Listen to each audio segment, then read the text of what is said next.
I've had several people ask me in the comments to do a video on how to use a metronome and why you should use a metronome. So that's what we're going to talk about in this video today. The first thing we got to discuss though is that there are two schools of thought sometimes when it comes to using a metronome. The first one is that you should not use a metronome. And this way of thinking is kind of like, you don't want to play your music like a robot. You don't want to be like super in time, because sometimes that can lose its human feel. Also, sometimes the metronome can hinder you if you are trying to keep up with the metronome and you haven't practiced the moves so well. Sometimes the metronome forces you to play in time, regardless of whether your fingers are ready to go into that shape. And so what can happen is you can create bad habits because you're forcing your fingers to go right in time to try and keep up with the metronome, and you start to create bad habits and you start to create poor practice when you're practicing. So that's one school of thought, which I think it's valid in some ways. The other school of thought is you need to play with a metronome because you need to know how to play in time.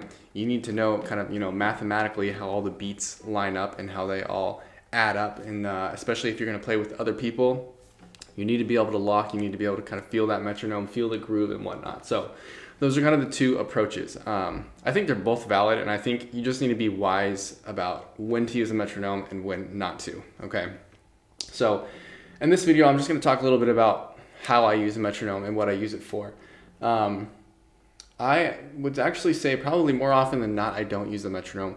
Lately, I have been using it a little bit more than usual for a couple of reasons. One is just technique. When you practice technique, I think it's useful to use a metronome because you can measure your progress. It's a great way to measure your progress, especially if you're learning a new technique, maybe something like, let's say, tremolo, right? When I first learned how to play tremolo, I started with the metronome really, really slow, which is what my teacher told me to do, and then I would write down, okay, this week I played it at this fast, and then at the end of the week, I could play it this fast, and I would show that to my teacher, and we could kind of track the progress.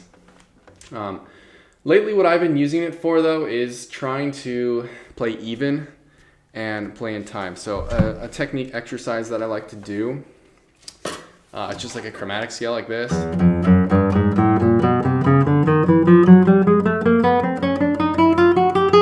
Descends, and now my battery's gonna die. Let me change that again for you, sorry. Okay, so like I was saying, I'm gonna play a chromatic scale exercise, and I learned this from the Beijing Duo, and basically all they do is put the metronome on and they play dotted, well, okay, first they play the exercise straight like this.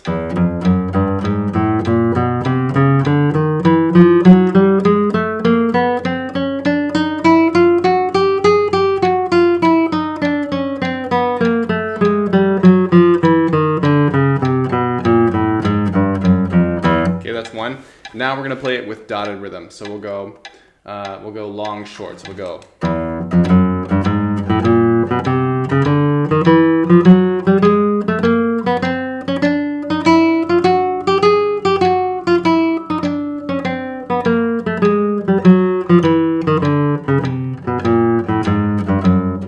we're gonna go short, long.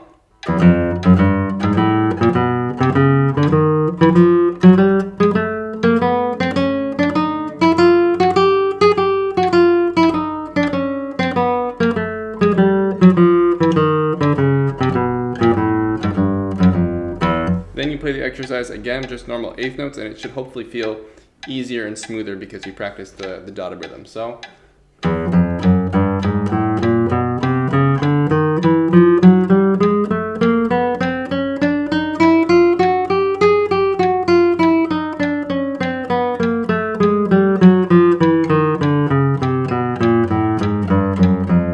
And that would be like one cycle. Then you speed the metronome up and you do the same process until the finger's really, really going. So what that exercise does is really helps kind of your synchronization. It really helps you try to be exactly in time when you're playing. There was a couple small little things where I could have been more precise with the metronome, which will help you just with your overall kind of evenness of sound and kind of rhythm. So that is a great way to use a metronome. Another good way to use the metronome is to make sure that you're staying in time, like I said, or even making sure just that you know where the beat is, right? I recently made a video of me practicing the Andalus concerto, and for this, we have a lot of kind of odd rhythms here, groupings of 5, 7, 10, 12, and whatnot. So for me, for any musician, you should understand how to fit, let's say a group of 11 into a beat or a group of 7 into a beat. And using a metronome is a helpful way to get used to that, because you can't just guess, especially if you're going to play with orchestra. You have to know where the beat is, otherwise you're going to be in big trouble. So just for, means of kind of knowing where the beat is and knowing how your rhythm fits into a beat is important, and that's another good reason that you can use a metronome. So for this, let's say like we have a group of 7, okay? So 1, 2, 3, 4, 5, 6, 7, 1, right? Da da da da da da da da. Right? 1, 2, 3, 4, 5, 6, 7, 1. It's a little late. 1, 2, 3, 4, 5, 6, 7, 1.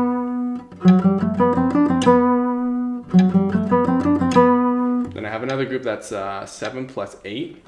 So we have, oops, that was bad. Right? 1, 2, 3, 4, 5, 6, 7, 1, 2, 3, 4, 5, 6, 7, 8, 1. Okay, something like that, for example. That's another great way to use the metronome, is to always just know where the beat is, know how your beats kind of fit mathematically. I think is a very, very useful way to use the metronome. A third reason you can use the metronome is just for good old-fashioned speed practice and scale practice, because it's just a way to measure, right? What gets measured gets improved, right? Who says that? Brian Johnson always says that, right? So let's just say we put the metronome at 92 and I practice 16th notes.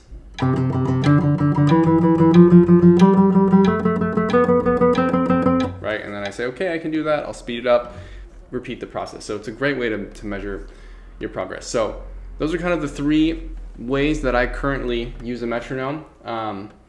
And it's pretty essential, like I said, if you're gonna play with a group of people, especially if it's not classical music, right? If you're playing rock or pop or anything and you can't hold a groove, which hopefully feels natural for you, but if you can't hold a groove, the metronome definitely helps. And it especially helps, I think, when you have to transition between different rhythms, especially with different rhythms. Like maybe you have triplets and then you have 16th notes, right? That's gonna be a weird kind of juxtaposition or change of time that you might tend to rush the 16th notes if you were playing triplets before, or vice versa. And sometimes you play with the metronome and you feel like, oh my gosh, is the metronome speeding up because I feel way behind, right? Or is it slowing down because you're speeding up? And sometimes you don't realize that until you practice with the metronome. So you might not even feel that until you work with this and you realize, oh wow, I didn't realize that I was doing that, because what do they say? The metronome never lies, right? So those are kind of the 3 ways that I'm currently using a metronome. I think they're great ways to practice. Just be wise with how you use the metronome. Use it as a tool and don't let it hinder your practice. Let it elevate you and let you use it so you can measure your progress, basically. So hope that was helpful. Let me know if you guys have any other video ideas or requests in the comment. As always, like and subscribe, and I'll see you in the next one.